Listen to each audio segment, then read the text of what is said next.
वार विशेष करून ज्यांच्या सेवापूर्ती, खरं तर सैनिकाचा सेवापूर्ती कधी होतच नाही, नशीबवान आहेत. मी यांच्या मातोश्री श्रीमती लीलाबाईंना मी खऱ्या अर्थाने धन्यवाद देतो की दादा, जिवंतपणे सैनिकाचा सत्कार कधी होतच नाही. फक्त एकमेव असा सत्कार झालेला आहे का ज्याचा जिवंतपणे इतक्या लोकसंख्येमध्ये सत्कार झाला, अभिमानाची गोष्ट आहे. यामुळे म्हणावं वाटतं, पुत्र व्हावा ऐसा गुंडा, त्याचा तिन्ही लोकी झेंडा. आनंदाची गोष्ट आहे, आपल्या गावचा अभिमान वाटला आहे. याच्यानंतर सहज विचारलं मी, याच्यानंतर तुमचा प्लॅन काय? ते म्हणत सदर तरी काही नाही, परंतु मी तुकाराम भाऊंना एक सांगू इच्छितो की तुमची जरी सैन्यामधून सेवापूर्ती झालेली आहेत, परंतु तुमची गावामध्ये येऊन तुमची जबाबदारी वाढलेली आहे, हे तुम्ही कायम सदैव लक्षात असू द्या. यानंतर तुमची जबाबदारी या गावाप्रती 100%, कदाचित तुम्ही देशाचा भार सोडलेला असेल, परंतु गावाचा भार नकळत तुमच्या माथेवर पडलेला आहे. खरं तरी महाराष्ट्र म्हणजे संतांची संतभूमी, महाराष्ट्र म्हणजे संतांची संतभूमी, पुण्यवीरांची पुण्यभूमी, कर्मवीरांची कर्मभूमी, ज्ञानवीरांची ज्ञानभूमी, तुमची आमची मातृभूमी. अशा या महाराष्ट्राच्या 12 मावळात 36 नेरात 32 तोफांना सलामी देऊन सामान्य कुणबी जनांतून 18 पकड जातीतून स्वराज्यरूपी आर्थिक, सामाजिक, शैक्षणिक, धार्मिक, आध्यात्मिक आणि विशेष म्हणजे कृषीची क्रांती करणारा जगातला सर्वात आदर्श राजा म्हणजे माझ्या छत्रपती शिवरायांच्या कर्तृत्वाने, नेतृत्वाने, प्रभुत्वाने पावन झालेल्या या महाराष्ट्राच्या आपल्या या तपोभूमीत आज आपण जमलेलो आहोत. खरं तर महाराष्ट्र भूमी म्हणजे साधी नाही. महाराष्ट्र भूमी संतांची भूमी, पंतांची भूमी, महाराष्ट्राची गुणवंतांची भूमी, महाराष्ट्र भूमी वीरांची भूमी. या महाराष्ट्राचे किती वीर दिलेले आहे. दिल्लीचे ही तख्त राखितो महाराष्ट्र माझा, हे ज्यावेळेस स्वाभिमान अभिमानाने सांगितलं जातं ना, त्यावेळेस अशा नरवीरांचा तुम्हा आम्हाला सर्वांना अभिमान वाटतो. हा अभिमान तुमच्या आमच्या मने सदैव जपला पाहिजे. कारण आनंदाची गोष्ट आहे की आतापर्यंत आपण बघितला की महाराष्ट्र हा सैनिकांचा निश्चित रूपाने आदर करतो. याचं जातीवंत, ज्वलंत आणि जिवंत उदाहरण म्हणजे आपले तुकारामजी लोखंडे. ही गोष्ट साधी नाही. आज आपण म्हणतो एखाद्याने चांगलं काम केलं तर दुसरा मानायला तयार नाही, आपल्याच माणसाला आपण दादा मानायला तयार नाही. तिथं आपल्या गावचं पोरग सैन्यातून परत येते आणि परत आल्यानंतर इतक्या लोकसंख्येमध्ये इतक्या आनंदाने, त्याचा उत्साहाने त्याच्या सेवापूर्तीचा कार्यक्रम सादर करावा. मला वाटतं या गावाला धन्यवाद दिला पाहिजे. मग असं म्हणावं वाटतं, कुळी कन्या पुत्र होती जे साहित्विक, तयाचा हरिक वाटायला, देवालाही आनंद वाटावा, देवालाही हेवा वाटावा, असं व्यक्तिमत्व आपल्या गावामध्ये जन्माला लागले. ज्याप्रमाणे त्यांची जबाबदारी वाढली, आपली कुठेतरी जबाबदारी वाढली. सैन्याप्रती आपल्याला जो अभिमान वाटतो, हा अभिमान सदैव तुमच्या आमच्या मनामध्ये असाच ठेवत राहावा, हीच खऱ्या अर्थाने ईश्वरचरणी प्रार्थना करण्यात आनंद वाटेल. खरं तर महाराष्ट्रामध्ये साधा नाही. हा महाराष्ट्राने अनेक संत, पंत, वीर, अनेक जनांना जन्म घातलेला आहे. अरे या महाराष्ट्राने क्रिकेटचा देव म्हणा तर सचिन तेंडुलकर सारख्याला जन्म घातलेला आहे, लता मंगेशकर सारख्या गाणं कोकिळेला जन्म घातलेला आहे, अरे स्वातंत्र्यवीर सावरकर सारख्या महानायकाला जन्म घातलेला आहेत. नवे या भारत वर्षामध्ये चारित्र्याच्या बाबतीत सर्वात उत्तुंग असं व्यक्तिमत्व म्हणाल तर छत्रपती शिवाजी महाराजांना जन्माला घातलेला आहे. हा अभिमान, स्वाभिमान आपल्या महाराष्ट्रामध्ये आहे. हा आनंद आपल्याला वाटला पाहिजे. ज्यावेळेस आपल्याला असं वाटतं ना, राजे तुमचं कर्तृत्व किती मोठं, त्यावेळेस अशा लोकांचा निश्चित रूपाने आनंद वाटतो. खरं तर छत्रपती शिवाजी महाराजांचं व्याख्यान का करावा? आज आपण म्हणतो जय भवानी जय शिवराय, हा आनंद भरपूर जणांना वाटतो. आनंद सर्वच जण आपण आवाज देतो, आवेशात देतो, जोशात देतो. कधी कधी जर बघितला तर कुणाचं तरी पोट फाडलं आणि कुणाचं तरी बोटं कापले म्हणून छत्रपती शिवाजी महाराजांना मोठं करतो. अरे पण त्याच्या पलीकडे जाऊन जर बघितला तर शिवाजी महाराजांचं कर्तृत्व काय? आज आपण बघतोय तुकारामजींनी सर्वात मोठं काम केलेलं आहे. सैन्यामध्ये 17 वर्ष देशाची सेवा केलेली आहे म्हणून कुठेतरी त्यांना आपण सन्मान देतोय. आज मारुती दादांना इथं बसलोय, समाजसेवेचे 4 या व्यक्तींना असेल म्हणून या व्यक्तींना इथं बसण्याचा मान मिळतो. आणि म्हणून तर 350 वर्षापूर्वी असं एक व्यक्तिमत्व होऊन गेला की आजही त्याचं नाव आदराने घेतलं जातं. नवे कुठेतरी छत्रपती शिवाजी महाराज म्हटला की मनातून कुठेतरी आवाज येतो जय म्हणून. मग तिथं जाती धर्माचा लेबल कधी लावला जात नाही. जाती धर्माचा लेबल कधी छत्रपती शिवाजी महाराजांना लावलाच नाही. परंतु किंबहुना आज मात्र दुर्दैवाची गोष्ट आहे की आमच्याच महापुरुषांचे छोटे छोटे तुकडे करण्यात आलेले आहेत. विशिष्ट जातीमध्ये बंदिस्त करून टाकलेले आहेत. छत्रपती शिवाजी महाराज विशिष्ट जातीमध्ये मराठ्यामध्ये देऊन टाकले. सावरकर ब्राह्मणांनी वाटून घेतलेले आहेत, दलितांनी आंबेडकर वाटून घेतलेले आहेत, माळ्यांनी फुले वाटून घेतलेले आहेत. अरे दुर्दैवाची गोष्ट, यांनी असं केलं होतं का? यांच्या डोक्यात फक्त एकच, देश जननी जन्मभूमीश्च स्वर्गादपि गरीयसी. अरे माझी माय आणि माझी मातृभूमी माझ्या स्वर्गापेक्षाही श्रेष्ठ आहेत हे सांगत असणारे व्यक्तिमत्व या महाराष्ट्रात जन्माला आहेत. पण दुर्दैवाची गोष्ट, आपण हे समजून घ्यायला तयार नाही. खरं तर छत्रपती शिवरायांचं कर्तृत्व नेतृत्व आज तुम्ही आम्ही सर्वजण काय ऐकतोय? खरं तर इतिहासाची काय गरज असावं? अरे एकीकडे आपण विज्ञान युगाकडे जात असताना आपल्याला इतिहास 350 वर्षापूर्वी घडलेला इतिहास काय गरज असावी? परंतु त्यावेळेस आपल्याला वाटतं का रे इतिहास म्हणजे भूतकाळाचा साक्षीदार आणि भविष्य काळाचा वाटार आहे. ज्यावेळेस आपल्याला कळलं ना त्यावेळेस वाटेल.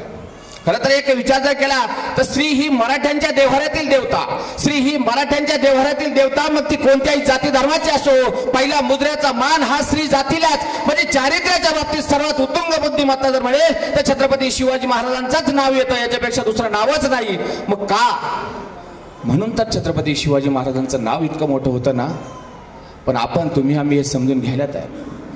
खरं तर 19 फेब्रुवारी 1630 सर्वांना ज्ञात आहेत. लहानपणी इतिहास घडला, वाचला, आपण बघितला, परंतु फक्त आपल्याला एकच माहिती आहे, कुणाचं तरी बोटं कापले दादा आणि कुणाचं तरी पोट फाडलं. याच्या व्यतिरिक्त छत्रपती शिवाजी महाराज आपण कधी समजून घेतलेच नाही. ही दुर्दैवाची गोष्ट की सुदैवाची गोष्ट माहित नाही. पाठीमागं रायगडावर गेलो, रायगडावर कुणीतरी लिहिलेलं होतं की छत्रपती शिवाजी महाराज हे महाराष्ट्रात जन्माला आले, सुदैवी की दुर्दैव. अरे आम्हाला अभिमान वाटावा आमच्या राज्यात, आमच्या देशात आणि आमच्याच जातीत.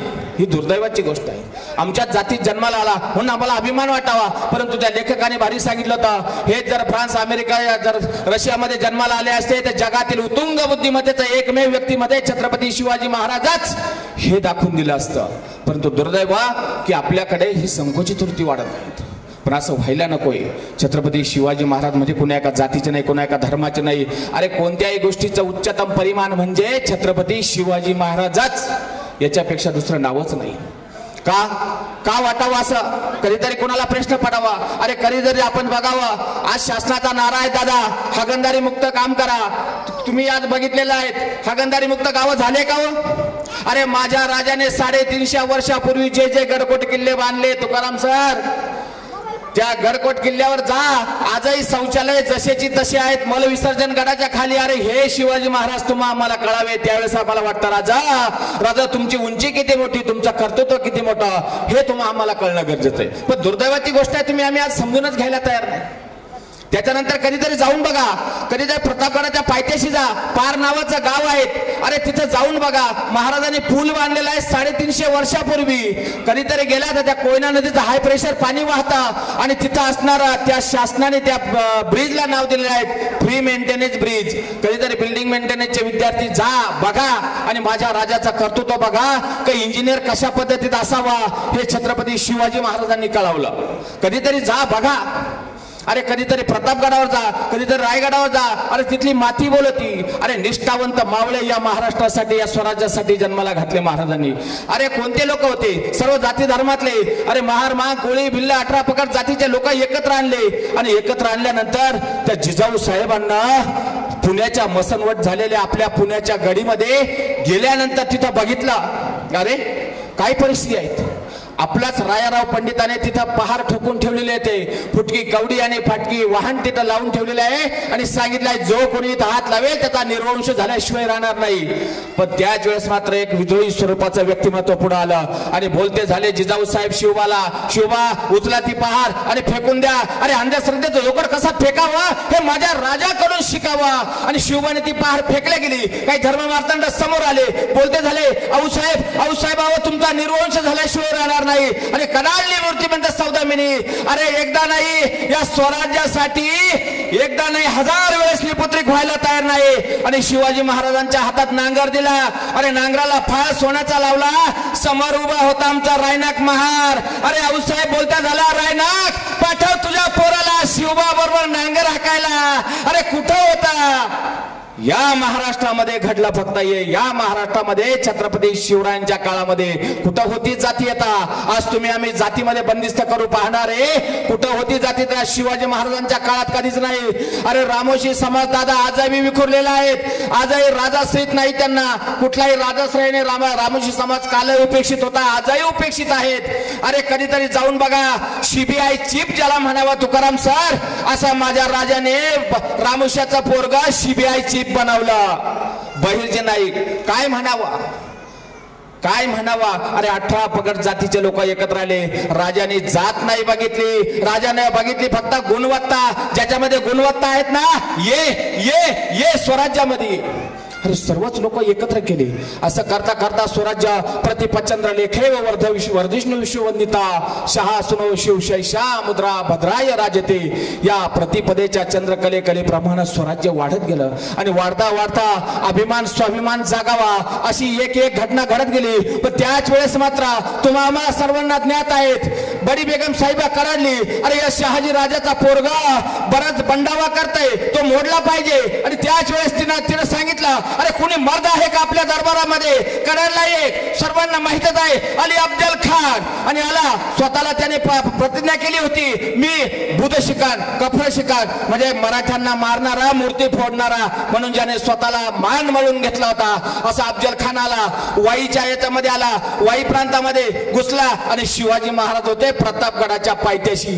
बघा परिस्थिती कशी आहे. स्वतःची पट्टराणी, अरे सईबाई राणीसाहेब मृत्यूशय्येवर पडलेले असताना इकडं मात्र स्वराज्याचे वेध शिवाजी महाराजांना लागले होते. अरे कुठं घडलंय असा?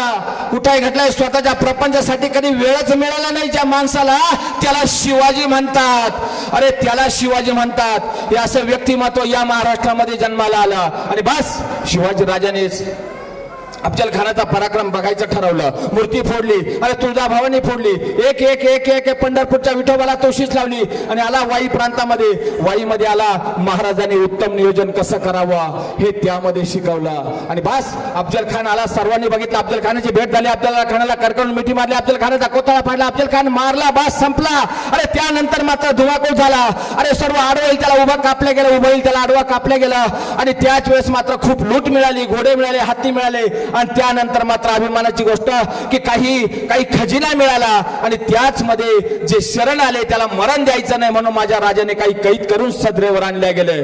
त्यामध्ये होते अफजल खानाचे 2 पोरं. ते 2 पोरं समोर आणले, लटलट लटलट लटलट कापत होते, कुठेतरी अल्लाचं स्मरण करत होते. आणि त्यांना आता वाटत होतं का अरे आपला बाप ज्या वाट्याने गेला तिथेच आपल्याला जाण्यात येणार आहेत. पण हा राजा कसा असावा? कारण सुलतानाचं कर्तृत्व आतापर्यंत होतं, जे सापडले त्याचा मुंड्या छाटल्या जात होता. परंतु राजाने आपला हात समशीर घेते एक एक पाऊल पुढे निघायला लागले. आणि राजे जात्यात जवळ आणि त्याच वेळेस सांगते झाले, अरे अरे सोडा सोडा, त्यांच्या जखडबंद काही ते सोडा. आणि त्यांची जखडबंद काही सोडल्या गेली आणि समोर आले. समोर त्यांना वाटावं आता आपला शिरछेद व्हावं. आणि राजाने मोठी तलवारीवरचा हात काढला आणि त्या दोघांच्या खांद्यावर ठेवला आणि बोलते झाले, राजे अरे तुम्ही तुमच्या पुत्रधर्माचा पालन करीत तुमच्या बापाच्या सोबतीला आले, तुमचा संघर्ष केला. परंतु तुमचा बाप जरी गेला, अल्लाला प्यारा झाला, परंतु आता हा शिवाजी राजा माणुसकीचं दर्शन दाखवे, तुम्हाला मोकळं सोडत आहे. आणि बस सोडा त्यांना. आणि त्याच वेळेस मात्र त्यांच्या डोळ्यातून गळगळ गळगळ अश्रू उघडायला लागले. अरे काही अश्रू होते मेलेल्या बापासाठी, तर काही अश्रू होते माणुसकीनं वागवणाऱ्या माझ्या जाणत्या राजासाठी. कुठं घडलं असं? हे फक्त माझ्या राजाच्याच देशामध्ये. म्हणून छत्रपती शिवाजी महाराजांचा 350 वर्षानंतर सुद्धा इतका अभिमान स्वाभिमान आमच्या मनामध्ये होते.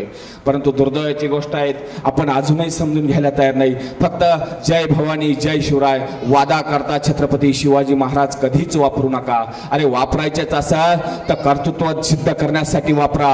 अरे ज्या वेळेस पुरंदरचा तह झाला, पूर्णपणे धुळीला मिळालं राज्य, पुन्हा त्याच धुळीतून उठून त्याला सुवर्णमय करण्याचं सामर्थ्य फक्त एकाच पुरुषाला लाभतं, ते म्हणजे युगपुरुष सिंह पुरुष छत्रपती शिवाजी महाराज. अरे काय होतं, साध्या सरदाराचा पोरगा शिल्लक राहिला होता. 23 किल्ले गेले होते, सर्व गडकोट किल्ले गेले होते, काहीच नव्हतं राहिलं.